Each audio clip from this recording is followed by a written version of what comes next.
Bismillahirrahmanirrahim. Assalamualaikum warahmatullahi wabarakatuh.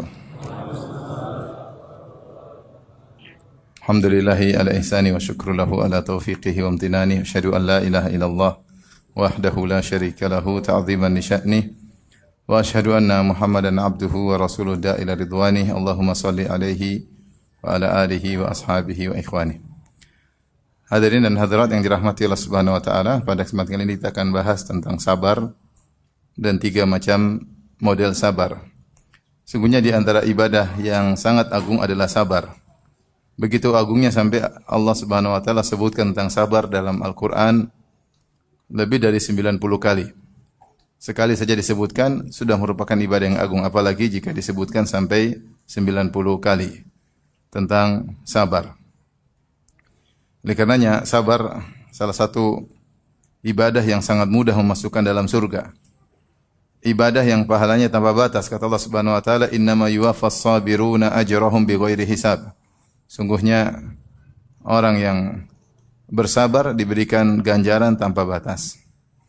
Dan Allah Subhanahu wa taala berfirman tentang sabar adalah sebab utama masuk surga, di antaranya firman-Nya, "Wa jazahum bima sabaru jannatan wa harira." Maka Allah Subhanahu wa taala membalas mereka karena kesabaran mereka, Allah berikan surga dan sutra, ya. Sini Allah mengatakan bima sabaru, karena bersabar mereka Allah balas surga. Dalam ayat yang lain Allah menyebutkan tentang para malaikat yang memberi salam kepada penghuni surga. Kata Allah Subhanahu wa taala, "Wal malaikatu yadkhuluna 'alaihim min kulli bab, salamun 'alaikum bima sabartum fa ni'ma 'uqbad dar."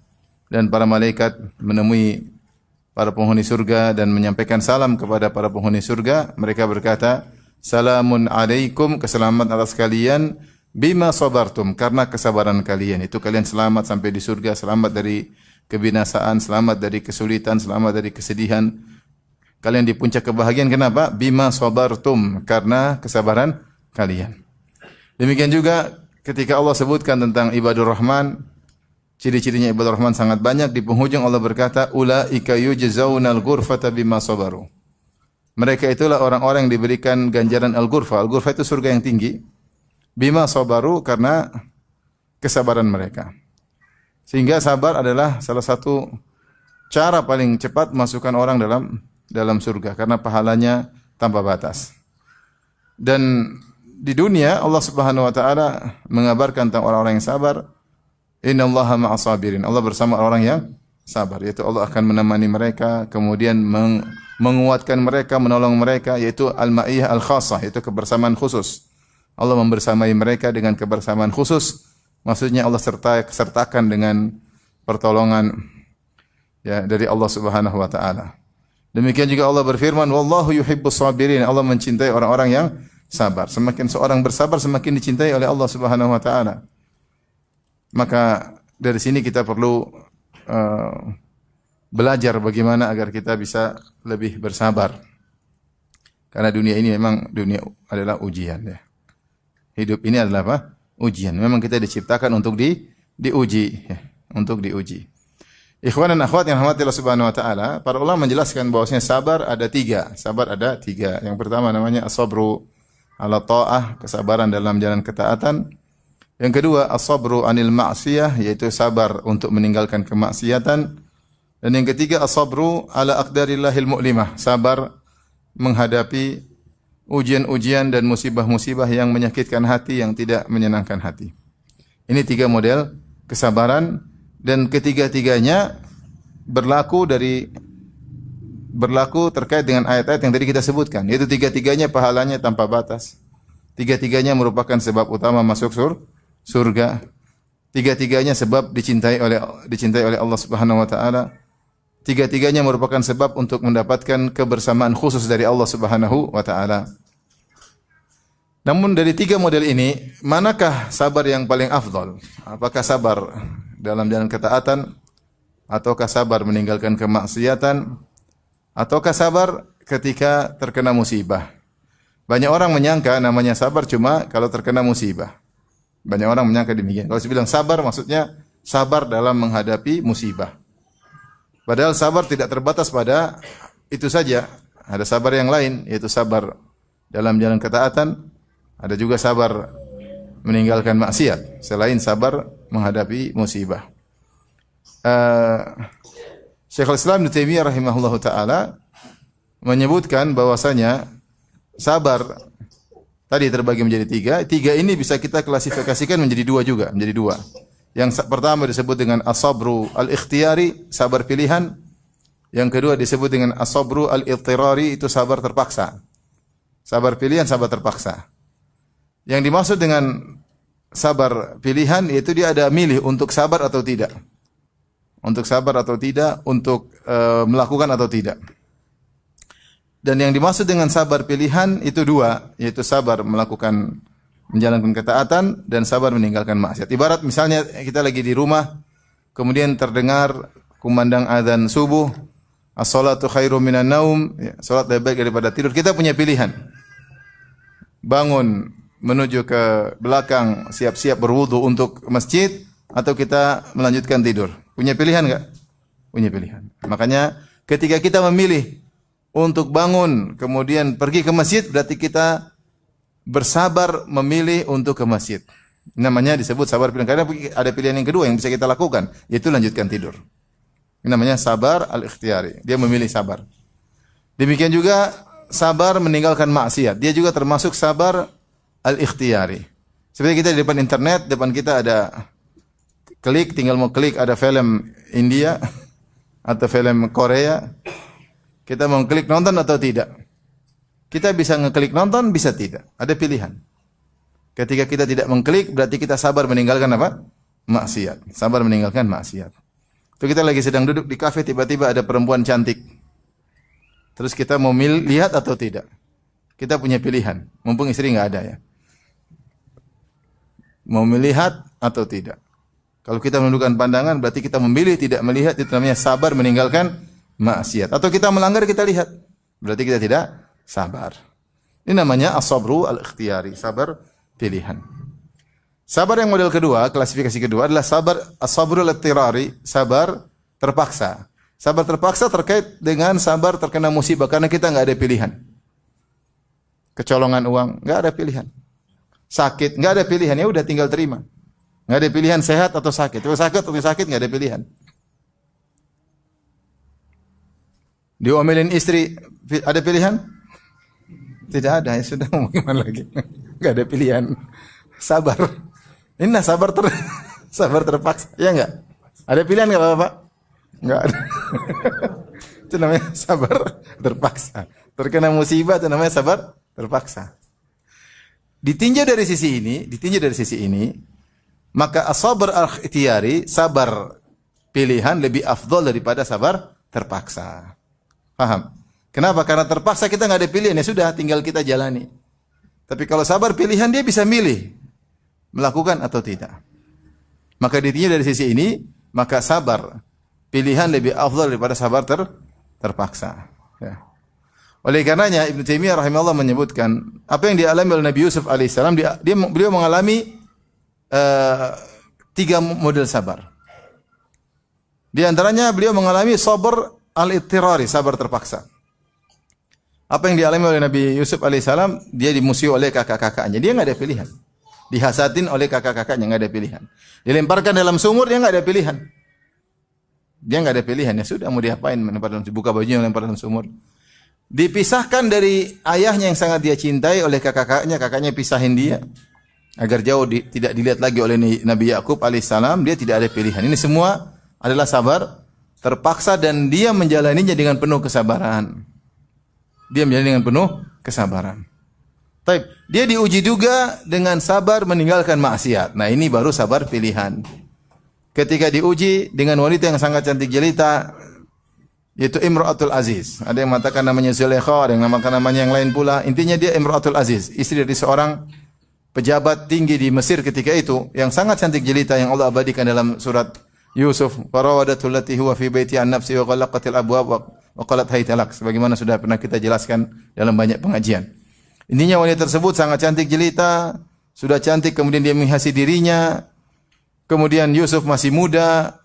Kemudian Yusuf jauh dari kampungnya. Kalau orang jauh dari kampung semakin mudah untuk apa? Bermaksiat, ya.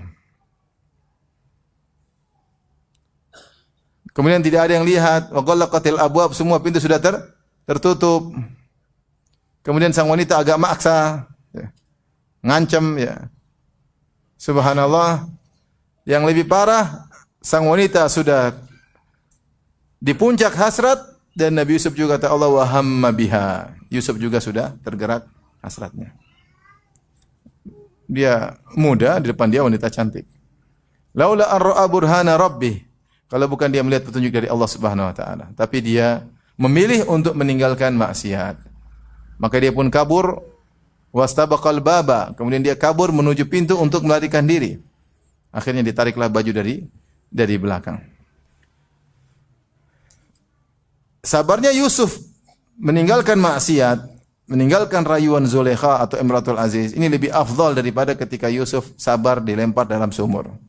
Lebih afdal daripada Yusuf sabar ketika dipisahkan dari ayah dan ibunya. Kenapa? Karena ketika dilempar di sumur dan dipisahkan dari orang tua itu sabar al-ittirari, as-sabrul ittirari, sabar terpaksa. Adapun ketika digoda oleh Imratul Aziz, maka itu sabar pilihan. Demikian juga sabar yang dialami oleh Nabi Ibrahim alaihissalam ketika diperintahkan oleh Allah Subhanahu wa taala untuk berdakwah. Dia bersabar berdakwah, bersabar untuk menyampaikan hujjah di hadapan ayahnya meskipun harus diusir. Dia bersabar menyampaikan hujjah di hadapan kaumnya. Dia bersabar, kemudian dia menghancurkan patung-patung dan dia dialog dan dia tahu resikonya seperti apa. Dia bersabar dalam menjalankan dakwah. Kemudian dia bersabar juga untuk berpisah dari anaknya, ya. Dan diperintahkan untuk menyembelih anaknya, sabar untuk menyembelih anaknya yang Allah sebut dalam Al-Qur'an, falamma balagha ma'u sa'ya. Ketika Ismail sudah mencapai remaja, sudah dewasa, lagi begitu gagah-gagahnya sang anak, maka Ibrahim diperintahkan untuk menyembelihnya. Maka dia berkata, "Ya bunayya, inni ara fil manami anni adzbahuk, fanzur madza tara." Wahai anakku, aku bermimpi aku menyembelihmu. Menurutmu bagaimana? Maka Ismail berkata, "Ya abati fa'al ma tu'mar, satajiduni insyaallah minas sabirin." Lakukanlah apa yang diperintahkan Allah kepadamu, insyaallah kau dapati aku niscaya insyaallah termasuk orang-orang yang sabar. Ibrahim ketika diperintahkan, dia menjalankan ketaatan untuk menyembelih anaknya. Maka ini juga sabar dalam jalan ketaatan, dalam berdakwah. Kata Ibnu Taimiyah, lebih afdal daripada sabar yang dilakukan oleh Nabi Ayyub alaihissalam ketika diberi sakit oleh Allah Subhanahu wa taala. Kenapa? Karena sabarnya Nabi Ayyub, sabar pilihan atau sabar terpaksa? Sabar terpaksa. As-sabrul ittirari. Maka jika ditinjau dari sabar pilihan dan sabar terpaksa, maka lebih afdal sabar terpaksa. Jadi mau saya lebih terpaksa sabar pilihan. Mau saya jadi seorang menghadirkan dalam dirinya semua sabar berpahala. Jangan menyangka cuma sabar terkena musibah saja, pahalanya besar. Cuma sabar diomelin istri saja, pahalanya besar. Ke masjid juga pahalanya besar. Sabar, dakwah bersabar, ya, juga pahalanya besar. Sabar bayar zakat. Intinya ketaatan juga pahalanya besar. Tapi setelah itu mana yang lebih afdal? Sabar menjalankan ketaatan atau sabar meninggalkan maksiat? Mana yang lebih afdal? Ketaatan meninggalkan maksiat? Kenapa ketaatan? Hah? Emang meninggalkan maksiat tidak butuh usaha? Tinggal-tinggalkan depan ceweknya depan gimana? Tinggal ngerayu gimana? Tinggal dihadang gimana? Sama-sama tentunya sangat berat, ya. Melakukan ketaatan, demikian juga meninggalkan maksiat, dua-dua yang berat. Tetapi ditinjau dari sisi tertentu, maka sabar menjalankan ketaatan lebih afdal. Kenapa lebih afdal? Ditinjau dari tujuan utama kita diciptakan adalah untuk beribadah. Ya tidak? Allah berfirman, "Wa ma khalaqtul jinna wal insa illa liya'budun." Aku tidaklah kuciptakan jin manusia kecuali untuk beribadah. Adapun meninggalkan maksiat adalah penyempurna dari ibadah tersebut. Tujuan kita untuk beribadah sebagai bukti kita seorang hamba, makhluk yang diciptakan oleh Sang Khalik. Bukti terkuat apa? Kita menyembahnya. Maka kita diciptakan untuk beribadah kepada Allah. Adapun meninggalkan maksiat adalah penyempurna. Kemudian juga maslahat adanya ketaatan Ya. Lebih besar daripada maslahat ditinggalkannya maksiat. Maslahat adanya ketaatan yang muncul lebih besar kemaslahatannya daripada ditinggalkannya maksiat. Atau sebaliknya, kemudaratan tidak dikerjakan maksiat lebih besar mudaratnya daripada kemudaratan dilakukan maksiat. Kemudaratan tidak dilakukan ketaatan, kemudaratan tidak dilakukan ketaatan lebih mudarat daripada kemudaratan dilakukan maksiat. Ini sekedar komparasi bahwasanya ketaatan menjalankan sabar dan menjalankan ketaatan lebih afdal daripada sabar meninggalkan maksiat. Tapi semuanya juga berat ya. Tentu ini pembicaraan secara teori, tapi ketika kita masuk secara per kasus maka bisa berbeda. Contohnya gimana? Sabar untuk sholat subuh, bangun tidur sholat subuh, tentu lebih ringan daripada sabar ketika diganggu oleh cewek cantik kaya raya, WA terus, kirim foto terus. Ya atau tidak? Ya atau tidak? Minta menggoda terus. Lebih berat mana? Lebih berat mana? Goda cewek jelas, kita sepakat ya. Kecuali homo enggak apa-apa. Enggak tergoda. Jadi kalau normal, waras lebih tergoda. Jadi itu tadi kita sebut teori, paham? Teori. Secara umum sabar, ketaatan lebih tinggi daripada sabar meninggalkan apa? Maksiat, dan lebih tinggi daripada sabar terkena musibah. Tapi ketika kita masuk pada perkasus belum tentu. Contoh seperti tadi, orang dengar azan kita tidur cukup, alhamdulillah dengar azan mudah berangkat, mudah. Tapi ketika bangun tidur tahu-tahu banyak WA, kemudian cewek cantik-cantik, bukan cantik, kemudian kirim uang semua, oh tergoda. Baru diomelin istri lagi, wah ini jangan-jangan petunjuk dari Allah ini. Lebih berat meninggalkan maksiat ketika itu. Benar juga meninggalkan maksiat secara umum lebih afdal daripada sabar ketika terkena musibah. Tapi jika musibahnya besar belum tentu, berat. Contoh misalnya seorang meninggalkan maksiat, ya tidak nonton film Korea, mudah bagi dia. Tapi ketika terkena musibah, ternyata anaknya satu-satunya meninggal dunia, tidak gampang. Tidak gampang. Jadi apa yang kita sampaikan tadi, maksudnya secara jenis, paham? Secara jenis, tapi secara per kasus berbeda. Ini contohnya seperti mana? Seperti saya mengatakan, lelaki lebih afdal daripada wanita secara jenis. Paham? Walaysa dzakaru kal unsa, lelaki lebih afdal daripada wanita. Tapi secara person-person belum tentu. Ada laki tukang maksiat, ada wanita salehah lebih afdal wanita salehah. Paham? Paham enggak? Sama seperti dalam kaidah al-bid'atu ahabbu ila syaitan minal ma'siyah. Bid'ah lebih parah daripada maksiat. Kenapa al-bid'atu al-ma'siyatu yutabu minha? Orang bermaksiat dia masih mungkin bertobat karena dia tahu dia salah. Tapi kalau bid'ah tidak mungkin dia bertobat karena dia merasa tidak bersalah. Maka ditinjau dari sisi itu bid'ah lebih parah daripada maksiat. Karena orang bid'ah tidak merasa bersalah, bagaimana mau bertobat? Tapi jika ditinjau dari per kasus, ada bid'ah yang parah seperti bid'ah wahdatul wujud, meyakini Allah bergabung bersatu dengan makhluk, ya ini kekufuran. Tentu lebih parah daripada maksiat zina.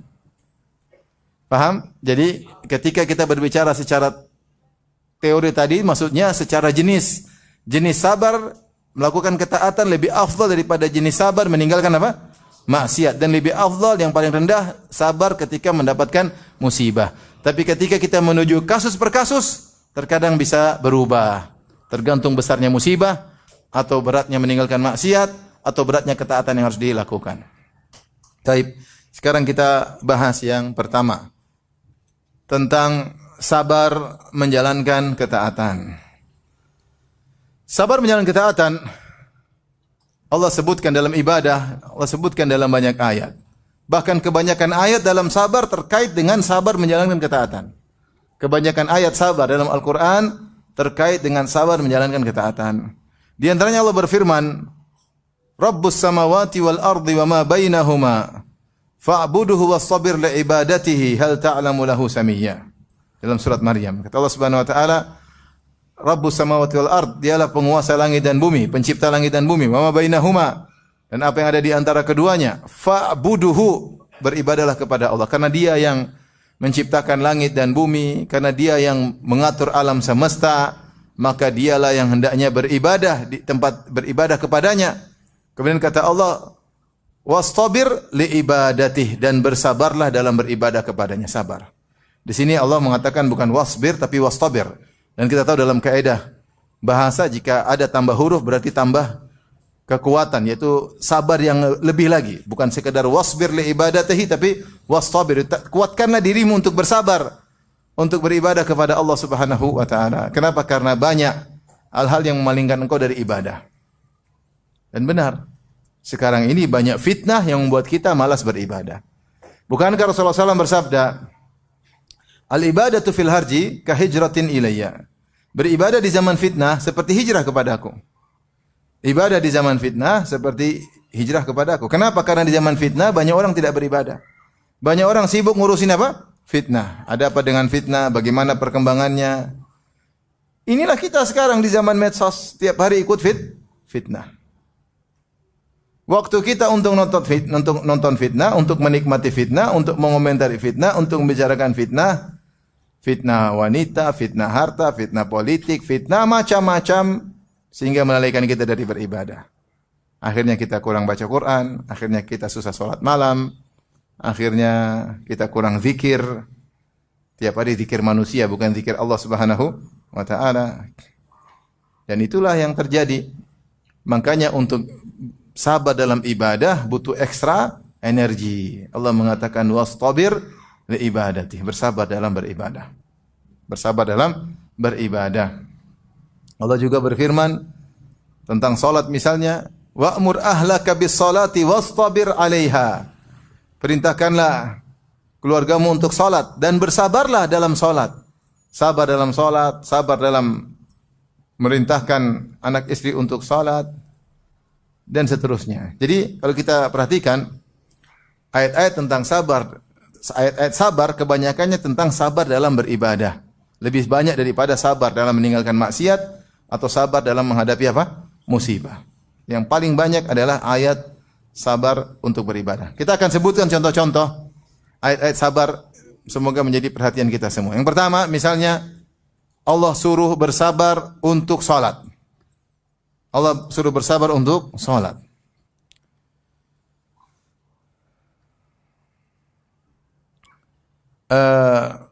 Allah berfirman tadi dalam akhir surat Thaha, wa'mur ahlaka bis salati wastabir 'alaiha. Perintahkanlah keluargamu, anak istrimu untuk salat. Wastabir 'alaiha, dan sabarlah untuk salat. Salat butuh kesabaran. Salat butuh kesabaran. Salat yang benar, salat yang khusyuk. Apalagi salat dengan iqamatus salat, iqamis salat dengan salat yang sempurna, serta dengan qabliyah dan ba'diyah dengan sunnah-sunnahnya, ini butuh kesabaran luar biasa. Kata Allah, wastabir 'alaiha, bersabar untuk salat. Bersabar untuk salat, bersabar untuk perintahkan anak istri untuk salat. Kemudian Allah ingatkan, la nas'aluka rizqan nahnu narzuquk. Kami tidak minta rizki darimu, bahkan kami yang beri rizki kepadamu. Kenapa? Isyarat bahwasanya banyak orang tidak sabar untuk salat. Dan banyak orang tidak sabar untuk nyuruh anak istri salat. Kenapa? Sibuk cari rizki.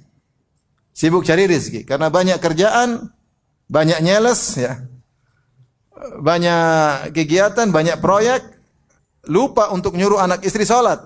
Maka Allah tegur, la nas'aluka rizqan. Kami tidak pernah minta rizki kepada kalian. Nahnu narzukuk, justru kami beri rizki kepada kalian. Makanya kata para ulama, siapa yang salat, nyuruh anak istri salat adalah sebab dimudahkan rizki. Karena Allah jamin. Itu seakan-akan Allah berkata, jangan sampai kau sibuk cari rizki, kau lupa suruh anak istri salat. Suruhlah anak, carilah rizki, tapi sisihkan waktu untuk nyuruh anak istri apa? Salat. Kami yang tanggung rizkimu. Kami yang tanggung rizkimu. Wal aqibatu littaqwa, dan kesudahan yang indah bagi orang yang bertakwa. Ini contoh Allah suruh untuk sabar dalam salat. Makanya sabar kita nyuruh anak salat, sabar nyuruh anak ke masjid untuk salat, ya. Ada orang marah-marah, ya. Dia bangun anak salat subuh, salat. Malas dia. Salat nak, malas. Ini di Arab sana. Akhirnya dia marah. Dia bilang, "Ya himar, salat." Himar itu apa? Keledai. Dongki salat. Anaknya kaget langsung terjaga dia. Abi, dongki. abinya dongki. Sabar. Suruh anak sholat butuh kesabaran. Sampai sebagian teman cerita, Ustaz saya kadang-kadang nggak bisa sholat qobliyah karena bangunin anak. Nggak apa-apa. Nanti qobliyah di kekotok nggak ada masalah. Ini ada keperluan nyuruh anak untuk apa? Sholat. Dari awal malam, ayo nak tidur nak, besok abi bangunin nak. Itu butuh kesabaran. Ya, butuh kesabaran. Nyuruh istri sholat aja butuh sabar. Sayang sholat, sayang sholat. Tapi ada kejadian dia mau sholat subuh, dia bangun istrinya. Sholat. Tidur. Sholat. Tidur nanti. Dia pergi sholat ke masjid, mungkin zikir pagi petang semua balik, istrinya belum sholat. Kamu saya cerai, kata. Subhanallah. Ada kejadian begitu. Jengkel. Itu namanya nggak sabar. Itu orang bukan orang Malang, bukan. Jadi nyuruh sholat butuh sabar, kita sholat butuh sabar. Sampai kita bisa sholat dengan menikmati sholat tersebut. Seperti sabda Nabi SAW, "Waju'ilat qurratu aini fi sholat." Dijadikan kebahagiaanku pada sholat. Sampai sholat adalah solusi dari kepenatan kehidupan dunia. Nabi berkata, "Ya Bilal, arihna bis sholat." Wahai Bilal, istirahatkanlah kami, rehatkanlah kami, tentramkanlah kami dengan apa? Sholat. Sabar untuk sholat. Ya. Demikian juga Allah berfirman di surat Hud, kata Allah Subhanahu wa taala, "Wa aqimis salata tarafayin nahari wa zulafan minal lail, innal hasanati yudhhibna sayyi'at, dzalika dzikra lidz-dzakirin, wasbir fa innallaha la yudhi'u ajral muhsinin." Kata Allah, dirikanlah salat di pagi dan petang, kemudian di awal malam, maksudnya salat 5 waktu. Sungguhnya kebaikan-kebaikan di antaranya salat akan menghilangkan dosa-dosa. Ini adalah peringatan bagi orang-orang yang mengambil pelajaran. Kemudian Allah berfirman, "Wasbir," bersabarlah. Fa innallaha la yudhi'u ajral muhsin. Allah tidak akan menyia-nyiakan pahala orang yang berbuat baik. Pahala salatmu tidak ada yang sia-sia. Salat aja, salat.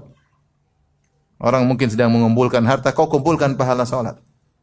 Orang sedang sibuk bangunkan istana, kau sibuk bangun istana di surga. Tidak akan ada satu rakaat pun yang sia-sia. Tidak akan ada satu sujud pun yang sia-sia. Semua tercatat. Fa innallaha la yudhi'u ajral muhsinin. Allah tidak akan menyia-nyiakan, meluputkan, melalaikan pahala orang yang berbuat kebaikan. Di sini Allah mengatakan wasbir. Bersabarlah. Salat butuh kesabaran. Tapi di antara ketaatan yang Allah suruh sabar secara spesifik adalah menunaikan nazar. Allah berfirman dalam surat Al-Insan, "Yufuna bin nadri wa yakhafuna yawman kana syarruhu mustatira." Mereka menunaikan nazar. Kemudian di akhir ayat kata Allah Subhanahu wa taala, "Wa jazahum bima sabaru." Allah balas mereka karena kesabaran mereka jannata wa harira, surga. Jadi kalau kita sudah berjanji sama Allah, sudah bernazar, dicatat, jangan sampai lupa. Sabar untuk menunaikan nazar tersebut. Sesempurna mungkin kita tunaikan nazar yang sudah pernah kita janji di hadapan Allah Subhanahu wa taala. Karena menunaikan janji kita kepada Allah butuh kesabaran, butuh kesabaran. Di antaranya selanjutnya Allah mengatakan, "Wa yut'imuna at'ama 'ala hubbihi miskina wa yatima wa asira, innama nut'imukum liwajhillah la nuridu minkum jazaa'an wala syukura, inna nakhafu min rabbina yawman 'abusan qamtarira, fawaqahumullahu syarra dzalikal yaumi." Walaqahum nadratan wa surura wa jazahum bima sabaru. Kata Allah Subhanahu wa taala, di antara yang perlu disabarkan adalah ikhlas dalam bersedekah. Kata Allah tentang sifat-sifat penghuni surga tersebut, wa yut'imuna at'ama, mereka memberikan makanan ala hubbihi, makanan yang mereka suka. Bukan kasih makanan sisa, bukan kasih makanan bekas, makanan yang mereka suka. Bukan yang mau basi baru dikasih, enggak. Yang mereka suka mereka kasih kepada siapa? Kepada orang miskin, kepada anak yatim, kepada tawanan. Kemudian Allah berkata, mereka mengatakan, "Innama nut'imukum liwajhillah." Kami ini beri makan kepada kalian karena mencari wajah Allah. La nuridu minkum jazaa'an wala syukura. Kami tidak butuh terima kasih dari kalian dan tidak butuh balas budi. Kami tidak butuh jasa dari kalian. Kami tidak butuh kalian mengingat kebaikan kami, tidak perlu. Inna nakhafu min rabbina yawman abusan qamtarira. Kami takut dengan hari kiamat nanti, di mana orang dalam wajah yang ketakutan. Setelah itu Allah berfirman, "Wa jazahum bima sabaru." Allah beri balasan mereka atas kesabaran mereka surga. Maka di antara ketaatan yang perlu disabarkan adalah keikhlasan. Keikhlasan. Ketika bersedekah harus ikhlas. Sekarang ini kita hidup di zaman orang yang tidak sabar untuk ikhlas. Sehingga setiap beramal soleh dia publish. Dia publish. Sedekah dia publish, kunjungi anak yatim dia publish, membantu janda dia publish. Janda tua publish, janda muda apalagi dipublish. Kemudian dia kemana-mana dia publish, umroh dia publish, haji dia publish, berdakwah di hutan belantara dia publish. Kalau kajiannya tidak apa-apa, tapi semuanya dia publish. Perjalanannya, rintangannya, dia publish semuanya. Semua amal soleh tidak sabar untuk tidak dipublish. Kecanduan kalau tidak dipublish, gatal kalau tidak dipublish. Jadilah kecanduan suka memamerkan amal soleh. Sekarang kita zaman orang suka pamer amal soleh. Bukan cuma audiens, ustaz pun demikian, tidak sabar untuk menyembunyikan amal soleh. Ketika sang ustaz suka pamer amal soleh, akhirnya audiens lebih parah daripada ustaznya. Maka sayang kalau amal soleh kita publish, khawatir kita tidak ikhlas. Oleh karenanya sekarang butuh keikhlasan dalam menjalankan ketaatan. Ini disebutkan Ibnu Qayyim menyebutkan kenapa sabar dalam ketaatan derajatnya tinggi, karena antum harus sabar dalam 3 perkara. Pertama, sabar dalam ikhlas, tidak mengharap duniawi sedikit pun, tidak mengharap sanjungan sedikit pun, tidak mengharap penghargaan sedikit pun dari manusia. Hanya mencari wajah Allah. Ini butuh kesabaran tingkat tinggi. Karena hati ini suka goyang. Yang kedua adalah sabar menjalankan ibadah tersebut sesuai dengan sunnah Nabi SAW. Sabar menjalankan sunnah. Yang ketiga, sabar untuk mudawamah, terus-terusan. Ya, terus-terusan, continue. Ini 3 kesabaran inilah di antara yang menyebabkan sabar di atas ketaatan berat. Di antaranya kata Ibnu Qayyim rahimahullah, karena butuh keikhlasan. Jadi ikhwan, jangan biasakan diri kita untuk pamer amal soleh. Kalau ketika hati ingin pamer, tidak usah. Kita mau publish, jadikan status. Waduh, status enggak ya? Enggak usah. Sabar, jangan diklik, sabar. Sabar ya. Jangan suka pamer amal soleh. Dalam bentuk apapun, meskipun secara terang-terangan maupun isyarat. Isyarat seperti apa? Ketika di kota Madinah suhu 47 derajat. Alhamdulillah Allah masih menguatkan langkah kakiku menuju masjid, salat berjamaah. Terima kasih Rabbku. Subhanallah. Contoh. Apa perlunya? Enggak usah. Dibawakan riya dalam bentuk bersyukur kepada Allah. Itu namanya riya dengan isyarat. Contoh lagi begini status. Lagi i'tikaf, tidak menerima call WhatsApp.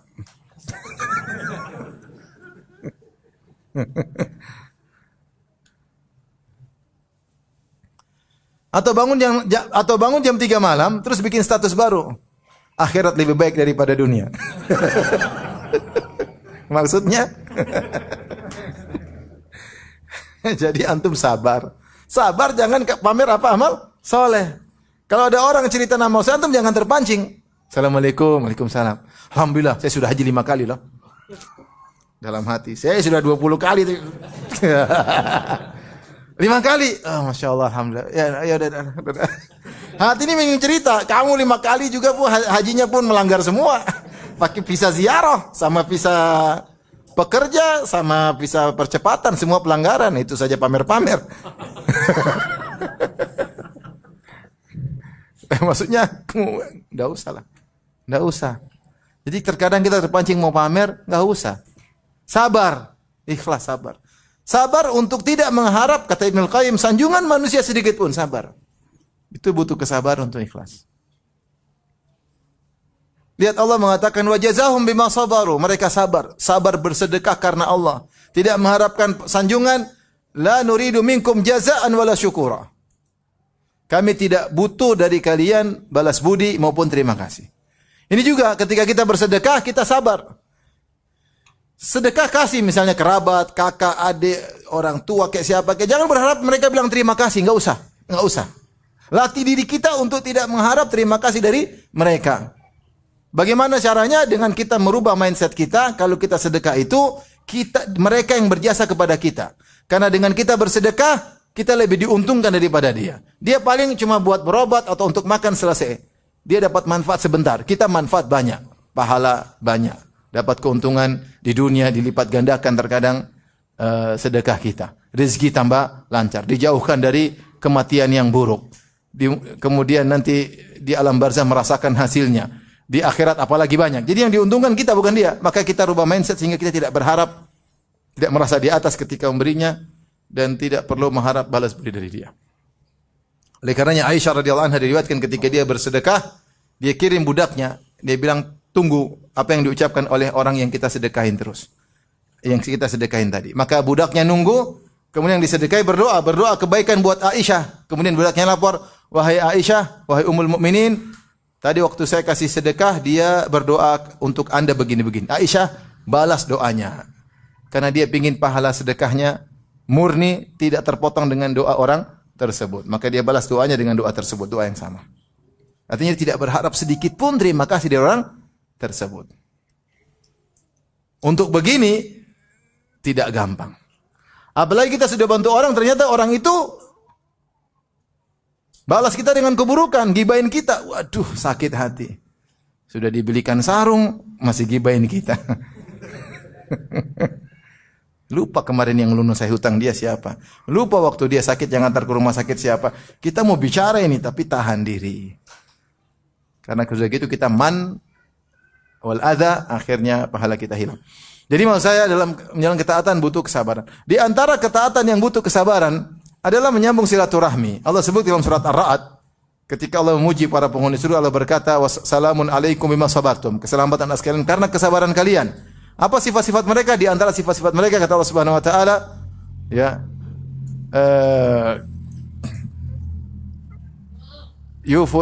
wa yasiluna ma amara Allah bi ayyusal. Ya, mereka menyambung apa yang Allah perintahkan untuk disambung. Ya. Mereka menyambung apa yang Allah perintahkan untuk disambung. Itu maksudnya menyambung apa? Silaturahmi. Menyambung silatu. Alladzina yufuna bi ahdillahi wa la yanquduna al-mitsaq. Walladzina yasiluna ma amara Allah bi ayyusal. Orang-orang yang menunaikan janji mereka kepada Allah dan tidak membatalkan perjanjian mereka kepada Allah, dan orang-orang yang menyambung silaturahmi yang diperintahkan oleh Allah. Ternyata di antara ibadah yang disebutkan secara khusus oleh Allah untuk disabarin adalah nyambung silaturahmi, dan ini butuh kesabaran tingkat tinggi. Sabar untuk telepon, untuk datang ke rumah kerabat. Kalau jauh sabar untuk nelpon mereka, basa-basi yang penting tersambung.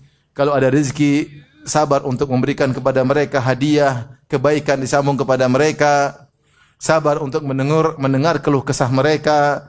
Sabar terkadang mereka bikin masalah sama kita sehingga kita tidak memutuskan silaturahmi.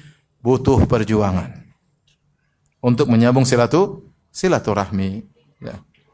Saya punya kawan, dia bilang sama saya, "Ustaz, saya ini susah Ustaz." Dia kebetulan kaya. Kalau saya kasih uang banyak sama adik-adik, dibilang sombong. Kalau saya nggak kasih, dibilang pelit. Udah kasih sebagian aja, jangan banyak-banyak.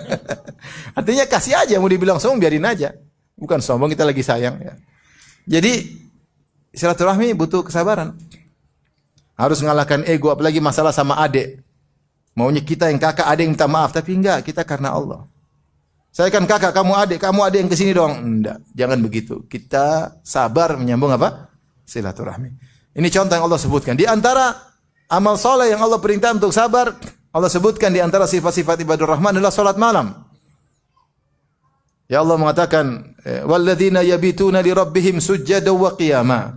Dan orang-orang yang di malam hari mereka sujud dan berdiri, maksudnya mereka salat malam. Ini juga butuh kesabaran luar biasa. Untuk bangun malam, kemudian salat malam, membaguskan berdiri di hadapan Allah Subhanahu wa taala. Ibnu Qayyim berkata, siapa yang bagus memperbaguskan berdirinya di dunia di hadapan Allah ketika salat, Allah akan mempermudah berdirinya ketika berhadapan dengan Allah di hari pertanggungjawaban. Sabar, bangun, pasang alarm 1 jam sebelum subuh, kemudian bangun, sabar. Alarm jangan taruh dekat kepala, taruh di atas lemari. Jadi kalau bangun langsung, kalau perlu 2. Satu semari, satu di telinga istri. Jadi biar istri yang bangunkan kita. Kita bangun. Bangun cuma kebiasaan. Bangun kita ngantuk-ngantuk ke belakang, kemudian kasih air, sikat gigi, selesai, sudah hilang, udah sholat. Sabar. Meninggalkan kelezatan tidur untuk mencari muka ke hadapan Allah Subhanahu wa taala. Yang paling lezat itu tidur. Lebih lezat daripada makanan. Kalau antum dikasih dua pilihan, makanan enak sama ngantuk buat tidur, pilih mana? Pilih tidur. Makanan seenak kamu kalau ngantuk pilih mana? Pilih tidur. Tapi antum melawan kelezatan tersebut, apalagi lagi mimpi indah terus bangun. Antum melawan, ya, karena Allah Subhanahu wa taala. Itu butuh kesabaran luar biasa. Butuh kesabaran.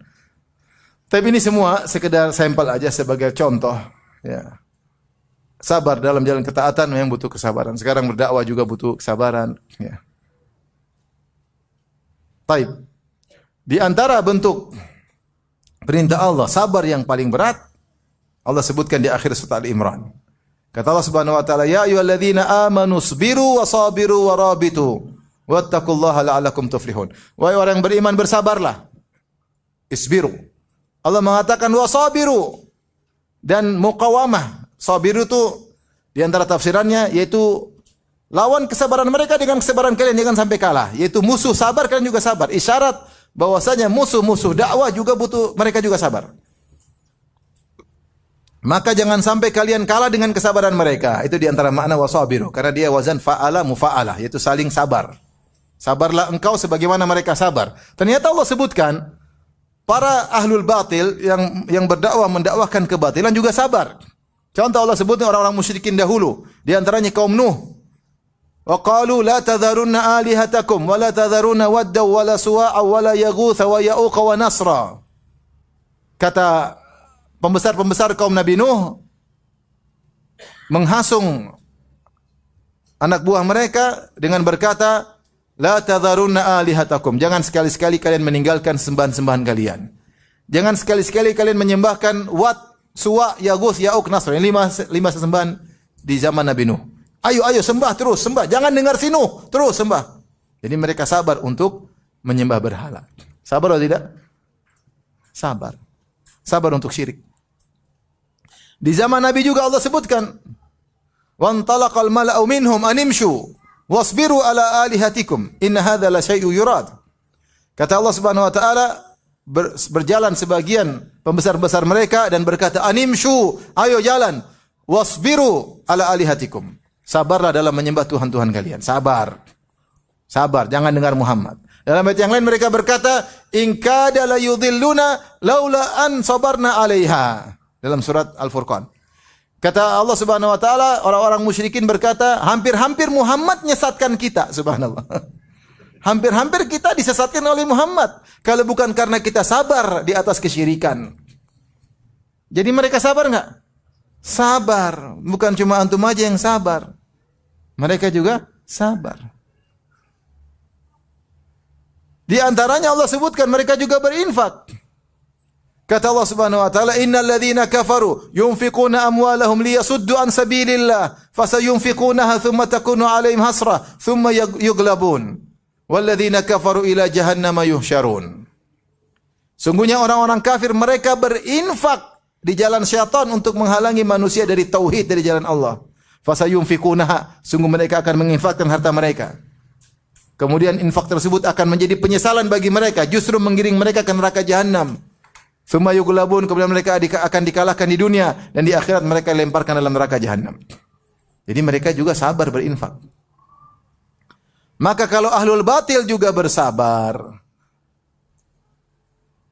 pelaku syirik bersabar, sampai orang yang berdakwah untuk memurtadkan kaum muslimin mereka bersabar.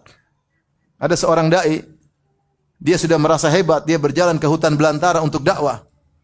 Sampai di sana tengah-tengah dia dapat misionaris wanita, cewek bule sedang dakwah di sana. Dia kalah sabar, ternyata sudah ada cewek bule yang mendahului dia. Jadi jangan sangka antum aja yang bersabar. Allah sudah sebutkan ahlul batil juga mereka bersabar. Makanya Allah mengatakan wasabiru, lawanlah sabar mereka dengan kesabaran kalian. Kalian sudah lebih sabar daripada mereka. Mereka juga bergerak, mereka juga berinfak, mereka ingin memurtadkan manusia, mereka ingin menjadikan tauhid menjadi syirik. Oleh karenanya sabar dalam dakwah butuh kesabaran. Dakwah butuh kesabaran. Nah, dalam dakwah di antara panitia butuh kesabaran. Dan demikian, lika-liku dakwah butuh kesabaran. Nabi Nuh alaihissalam dakwah luar biasa, sabar 950 tahun. Ya. Sabar 950 tahun. Dengan metode dakwah yang dia lakukan berbagai macam metode. Dia mengatakan, "Inni da'autu qaumi laila wa nahara." Ya Allah, aku dakwahi kaumku siang dan malam. Luar biasa, dakwah terus. Siang malam berdakwah. Kita cuma sebulan sekali. Nuh siang malam berdakwah. Kemudian dia mengatakan, ya, aku berdakwah asrartu lahum israra, ya. Aku berdakwah terang-terangan, aku berdakwah sembunyi-sembunyi, semua dia lakukan. Jadi kalau kita lagi ada kegiatan ketaatan, semangat dan sabar. Bukan maksudnya kita cuma melakukan ketaatan, tapi sabar, mudawamah, continue dalam ketaatan tersebut, itu pahalanya sangat besar. Ketaatan pahalanya ada, tapi sabar dalam continue pahalanya lebih besar. Karena yang dimaksud dengan sabar dalam ketaatan maksudnya continue dalam ketaatan tersebut. Salat subuh pahalanya besar. Continue salat subuh di masjid terus, ini pahalanya lebih besar, jauh lebih besar. Ikhlas disertai dengan apa? Keikhlasan. Ya. Kemudian juga sabar di atas sunnah. Sabar di atas sunnah. Orang semua melakukan maksiat, orang melakukan bid'ah. Kadang-kadang kita sendirian juga ragu-ragu. Kita yang salah apa mereka yang salah nih? Orang pada joget semua, kita enggak joget. Jangan-jangan yang joget yang benar. Terkadang setan datang goyang kita dari apa? Sunnah. Orang di mana joget, kita sini enggak joget. Yang benar joget enggak sih? Baik, yang berikutnya sabar meninggalkan maksiat. Sabar meninggalkan maksiat. Ibnu Qayyim menyebut dalam Madarijus Salikin, ada beberapa kiat agar kita meninggalkan maksiat, dan ketahuilah sabar meninggalkan maksiat termasuk sabar yang pahalanya sangat besar. Dan kita hidup di zaman godaan untuk maksiat luar biasa, terutama medsos, medsos. Banyak orang terjatuh tersungkur di penghujung, subhanallah. Ngaji, tidak kuat menghadapi maksiat, kemudian tersungkur terjatuh. Banyak kejadian. Oleh karenanya sabar untuk meninggalkan maksiat. Ada beberapa cara, beberapa kiat. Yang pertama, kata Ibnu Qayyim rahimahullahu taala, adalah mengingat akan dampak buruk akibat maksiat. Dampaknya banyak sekali. Dan ini sudah saya pernah punya kajian dari buku Ibnu Qayyim dari Da'wa Dawa. Di internet ada judulnya intinya dampak buruk dari apa? Bermaksiat. Kita baca itu di dunia, belum lagi di akhirat. Makanya Allah mengatakan, "Qul inni", katakanlah wahai Muhammad, "Inni akhafu in asaitu rabbi adzab yaumin azim." Katakanlah Muhammad, aku takut kalau aku bermaksiat kepada Allah, aku akan ditimpa dengan adab yang pedih. Ada sebagian salaf ketika dia melakukan maksiat, maka dia taruh jarinya di api.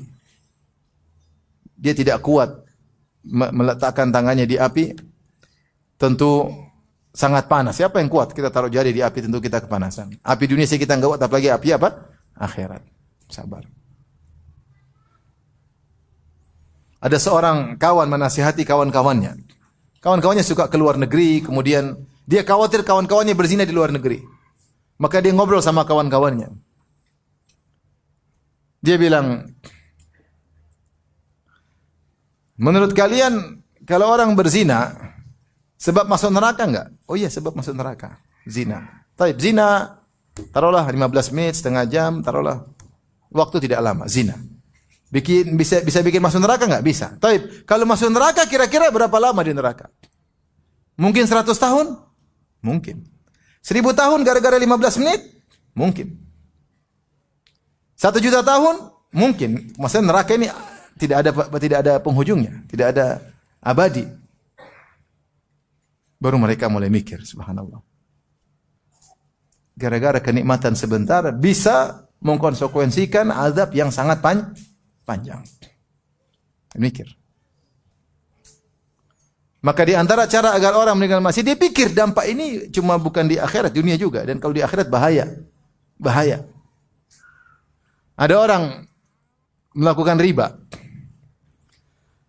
Istri jadi sama saya. Dia apa? Bekam saya, kemudian dia cerita ngobrol. Bilang, Ustaz, saya dulu praktisi riba. Terus saya ngaji, terus saya tinggalkan riba, kemudian saya jual kue-kue macam-macam, gagal melulu. Sampainya setelah beberapa lama, tahu-tahu ada bos saya panggil saya lagi untuk kerja lagi dan dinaikkan gajinya.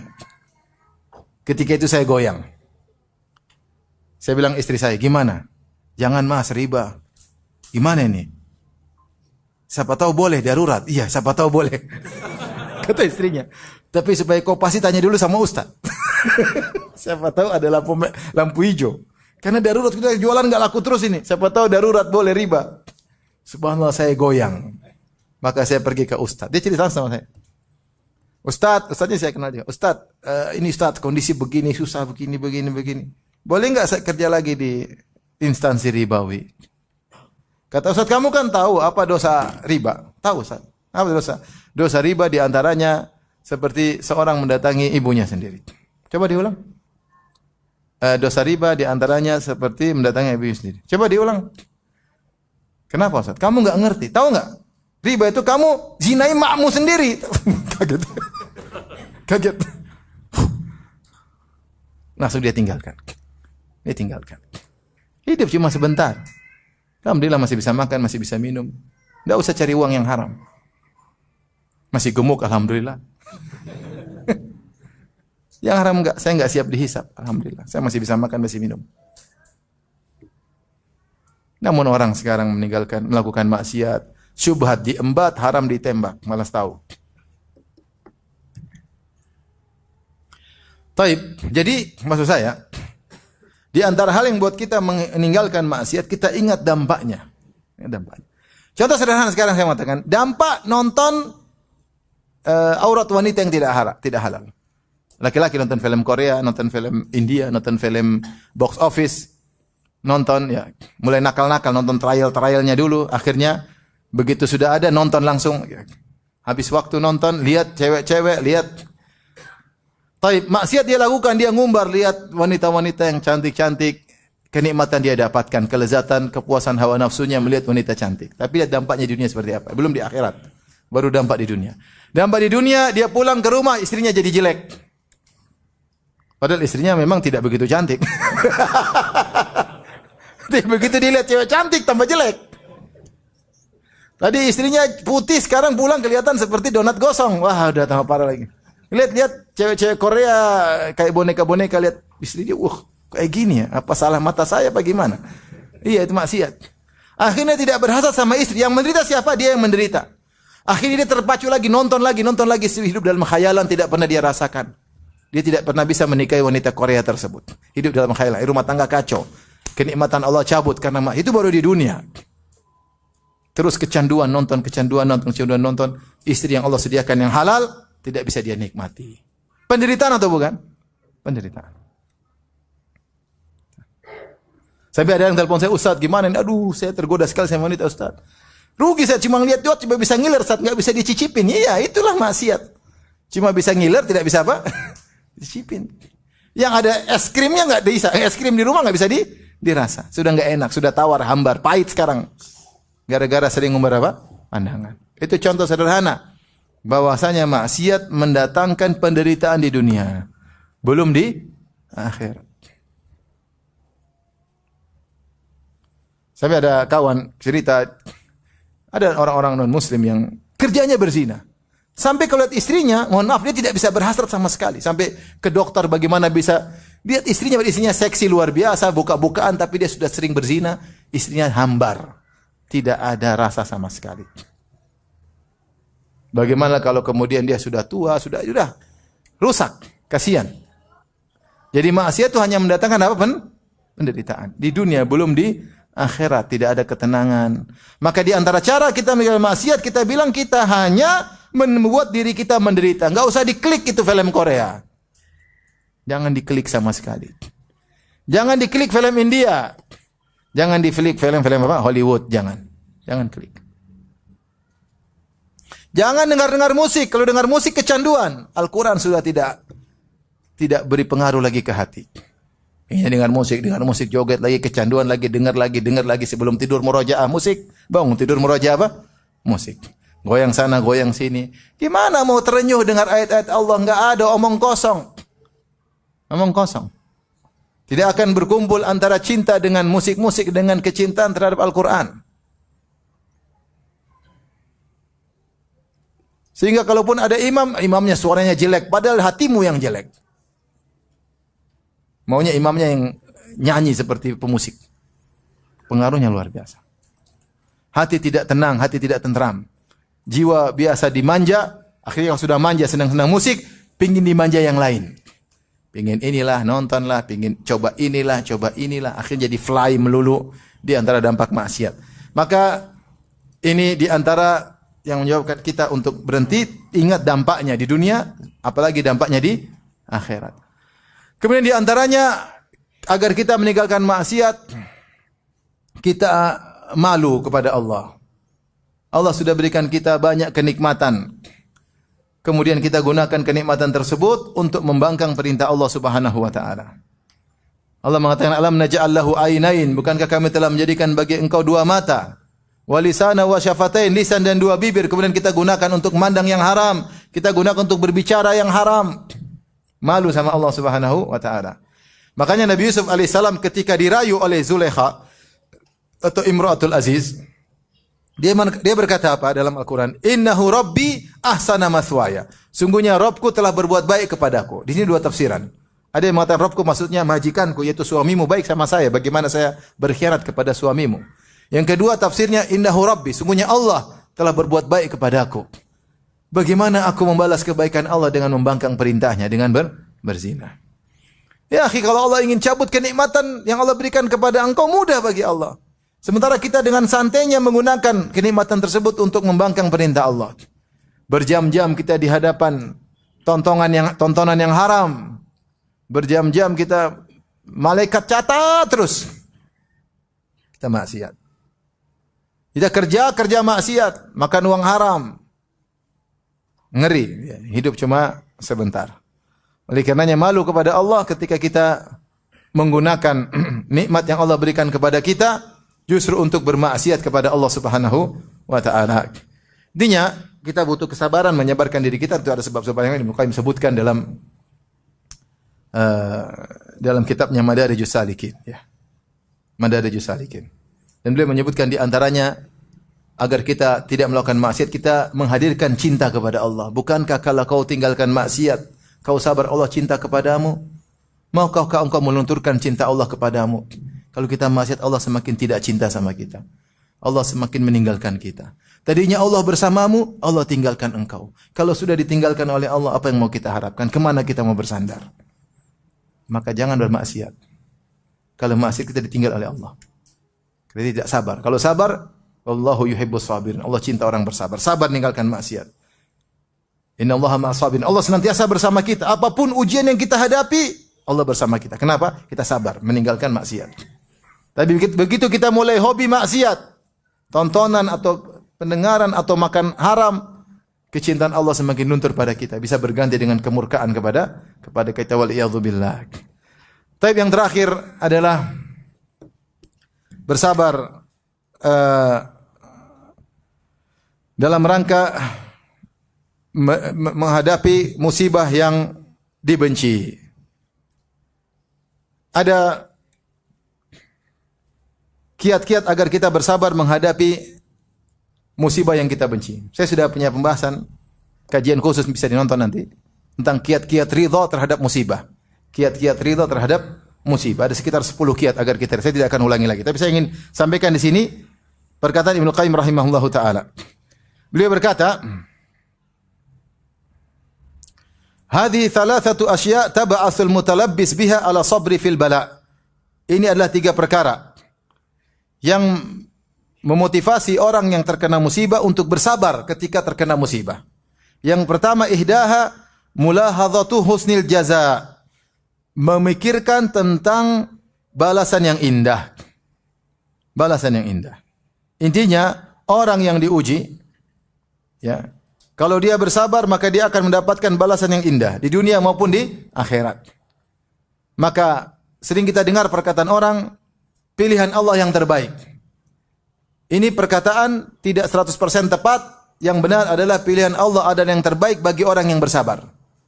Pilihan Allah adalah yang terbaik bagi orang yang bersabar. Siapa yang bersabar, maka mihnah akan menjadi minhah, kata Ibnu Qayyim dalam kitabnya Al-Wabilus Sayyib. Siapa yang bersabar, ujian maka akan menjadi anugerah dengan syarat dia bersabar. Kalau dia tidak bersabar, itu musibah semakin buat dia terpuruk. Semakin buat dia jauh dari Allah, bahkan bisa mati dalam kondisi su'ul khatimah kalau dia tidak bersabar. Maka ketika seorang mengetahui bahwasanya pilihan Allah yang terbaik, kalau dia bersabar, maka dia kuatkan dirinya untuk bersabar. Lihatlah bagaimana Nabi Yusuf alaihissalam ketika akhirnya dia menjadi seorang bangsawan. Kemudian kakak-kakaknya baru tahu ternyata kamu Yusuf yang pernah kami buang. Apa kata Nabi Yusuf? Innahu may yattaqi wa yasbir fa innallaha la yudhi'u ajral muhsinin. Sungguhnya siapa yang bertakwa dan bersabar, Allah tidak akan menyia-nyiakan ganjaran orang yang berbuat ihsan. Maka lihat penghujungnya menjadi sangat indah. Dia menjadi seorang bangsawan yang dihormati oleh penduduk Mesir dan dia bisa mendatangkan keluarganya ke Mesir. Jadi kita tinggal sabar nih, sabar aja nanti ujungnya pasti baik. Sabar. Tinggal sedikit sabar. Kapan kita enggak sabar kacau. Sabar.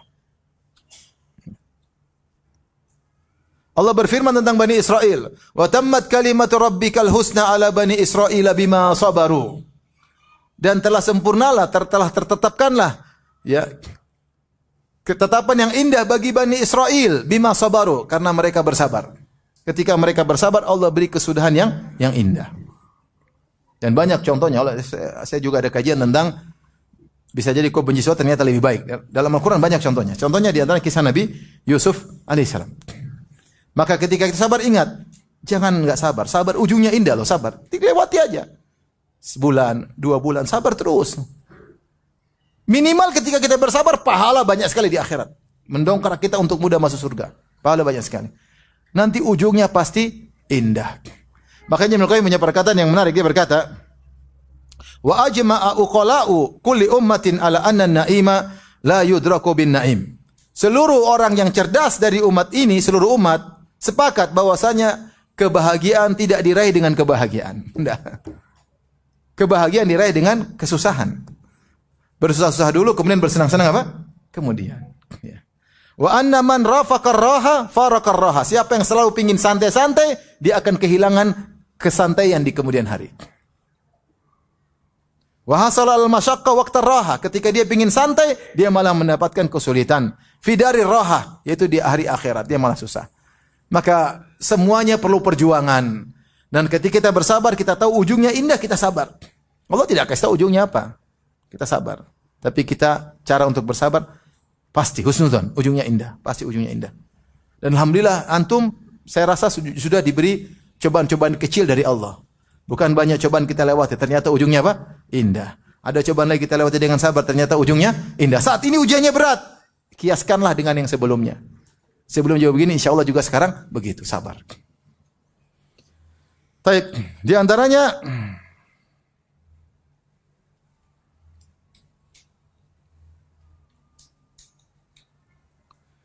menganggap musibah itu ringan. Ini sudah azan ya? Sedikit lagi ya, sudah. Ntar lagi, kita selesaikan. Di antara cara kita menjadikan ujian kita ringan, kata Ibnu Qayyim rahimahullah ta'ala, adalah dengan mengingat nikmat yang sekarang ada. Antum sakit sekarang, tapi masih banyak. Misalnya antum sakit, alhamdulillah masih banyak nikmat. Masih ada rumah, masih ada istri, masih ada anak, masih bisa melihat, masih bisa mendengar, masih bisa sholat, masih bisa berzikir. Nikmat yang hadir ini aja masih banyak. Masih banyak. Itu meringankan penderitaan kita. Lihat ke bawah yang lebih parah masih banyak. Makanya ada seorang yang dia mengeluh tentang ujian yang dia hadapi. Maka dia datang kepada gurunya bilang, ambil 2 kertas. 1 kertas isi penderitaanmu, 1 kertas isi tentang kenikmatan yang ada padamu. Maka dia isi penderitaannya. 1 sakit ini, 2 sakit ini, 3 gini, 4 mungkin 10. Taib, isi kenikmatan 100 pun enggak selesai. 1, 2, 3, 4. Bandingkan musibah yang kau hadapi dengan nikmat yang masih banyak yang sedang bersamamu, tidak ada bandingannya. Belum lagi kata Ibnu Qayyim rahimahullah ta'ala, ingat tentang kebaikan-kebaikan yang lalu. Bukankah selama ini kau dikasih kebaikan yang panjang oleh Allah yang banyak? Sekarang kau diuji cuma sedikit. Makanya ketika Ayub alaihissalam diuji 7 tahun, kasih penyakit, istrinya sampai tidak sabar. Kata Ayub, ma'an softi, kau tidak sabar. Bukankah kita selama 70 tahun telah diberi kenikmatan oleh Allah, ini baru 7 tahun kau tidak sabar. Kau tidak adil kepada Allah Subhanahu wa taala. Selama ini kita sehat, nikmat, kasih ujian itu pun demi kebaikan kita. Terus kita tidak sabar. Maka dengan perenungan-perenungan ini, maka seorang kuat untuk bersabar menghadapi musibah. Tapi yang paling indah, yakin, husnudzon, penghujungnya pasti apa? Indah, pasti. Saya katakan siapa yang bersabar, pasti 100% akibatnya lebih indah. Fasbir, innal akibata lil muttaqin. Bersabarlah, sungguhnya kesudahan yang indah bagi orang yang bertakwa. Tinggal kita husnudzon kepada Allah Subhanahu wa taala. Sebentar lagi akan ada jalan keluar. Lihatlah bagaimana Yakub alaihissalam, Yusuf ketika di puncak kesulitan dia malah husnudzon. Ketika Yusuf alaihissalam hilang, dia tidak tahu di mana. Kemudian Binyamin tertahan di Mesir. Kemudian kakak mereka yang paling tua, kalau nggak salah Yahuda, juga tidak mau pulang. 3 anaknya di Mesir semua. Maka ketika itu dia di puncak kesedihan, sampai menangis sampai matanya buta. Ya. Maka dia berkata, ya, Sabrun jamil, asallahu ayyatiyani bihim jami'an. Semoga Allah mendatangkan mereka bertiga semuanya kepadaku. Innahu huwal alimul hakim. Sungguhnya Allah maha berilmu dan dia maha bijak. Dia tahu apa yang dia lakukan. Tapi dia husnudzon ketika di puncak kesulitan. Dia baru mengatakan demikian, Allah akan datangkan mereka setelah 3 anaknya tidak balik ke Palestina. Ya. Kemudian dia berkata, innama ashku bathi wa huzni ilallah. Aku hanya mengadukan kesedihan kepada Allah Subhanahu wa taala. Oleh karenanya ikhwan, kalau kita dikena musibah, lakukan kiat-kiat ini, ya. Ingat, sebentar lagi akan ada pertolongan. Ingat, kalau sabar maka penghujungnya pasti apa? Indah. Ingat, kenikmatan yang kita rasakan sekarang masih lebih banyak daripada musibah yang kita rasakan. Ingat, terlalu banyak kenikmatan sebelumnya yang telah kita rasakan. Makanya Allah berfirman, innal insana li rabbih lakanud. Sungguhnya manusia itu suka berkeluh kesah. Kata Hasan al-Basri, yadhkuru al-masa'ib wa yansa ni'am. Sikap manusia itu kalau terkena musibah itu yang diingat-ingat. Sementara nikmat dia lupa. Maka jangan seperti itu. Kalau terkena musibah justru ingat nikmat-nikmat yang sebelumnya sehingga kita merasa ringan. Ini sekadar namanya lika-lika kehidupan. Tidak mungkin nikmat terus, pasti ada fase di situ diuji. Nanti nikmat lagi seperti itu. Kali demikian saja kajian kita. Subhanakallah bihamdik asyhadu an la ilaha illa anta astaghfiruka wa atubu ilaik. Assalamualaikum warahmatullahi wabarakatuh.